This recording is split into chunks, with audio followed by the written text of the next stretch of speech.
Cara, existe algum absurdo que você já viu no mundo corporativo que você falou, cara, Que atitude é essa, né? Como pôde, né? como exato? Algo que assim, você falou, assim, caramba. esse ser humano tem que agradecer todos os dias por estar aqui, porque Então, que atitude é essa?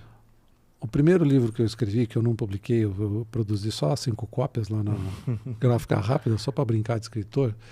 Eu dei o nome assim, ó, A Arte de se Curar Amando os Loucos. A arte de segurar. De Curar. se curar, Se se curar amando os loucos. Amando E os aí eu loucos. faço toda uma introdução porque desse título, e aí eu faço uma análise detalhada do meu primeiro caso clínico, psicanalítico. Eu escrevi um livro só para falar de um caso, né? Caramba. Meu Jesus.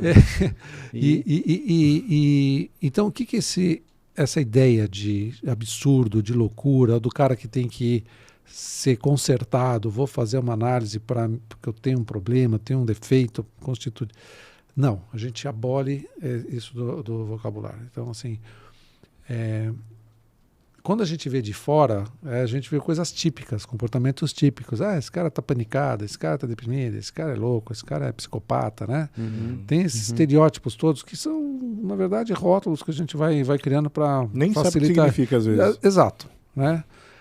Na psicanálise, o sujeito singular que se apresenta, se ele foi buscar um processo analítico, ele tem uma questão que ele quer cuidar. Resolver. Então ele pode ter lá uma compulsão, pode ser violento, pode ser alguma coisa, mas se ele vai para a análise, a menos que ele vá ser um perverso e vai querer cooptar o analista para a perversão dele, ele quer se entender, ele quer mais do que se entender, examinar isso e procurar uma saída alternativa, porque todas as pessoas sofrem.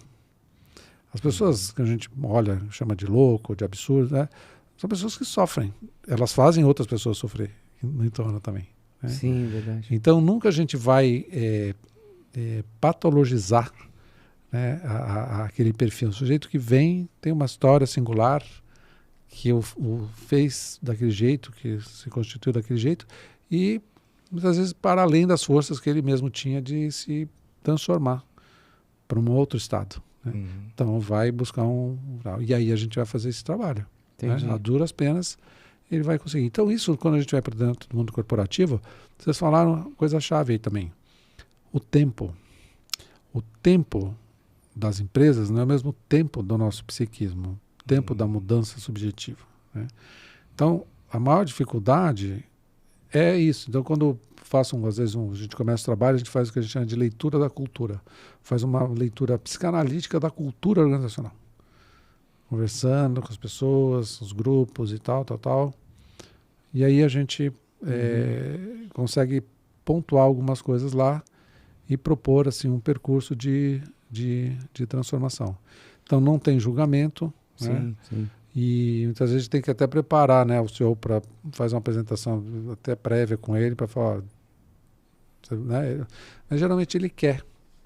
Por quê? Porque, como eu falei, assim, o mundo está muito mais complexo, com muito mais incerteza, e eu acho que isso está humanizando. Eu ouvi muitas entrevistas super interessantes, assim, acho que do presidente o CEO da Nestlé aqui no Brasil, foi uma fala super bacana, que ele falou, poxa, eu não imaginava que as pessoas iam ter respostas para as coisas que elas estão me respondendo hoje, né? A pandemia obrigou a gente a delegar mais, confiar mais nas pessoas. Né? E veio um bônus, veio um presente. Então, olha que bacana, né?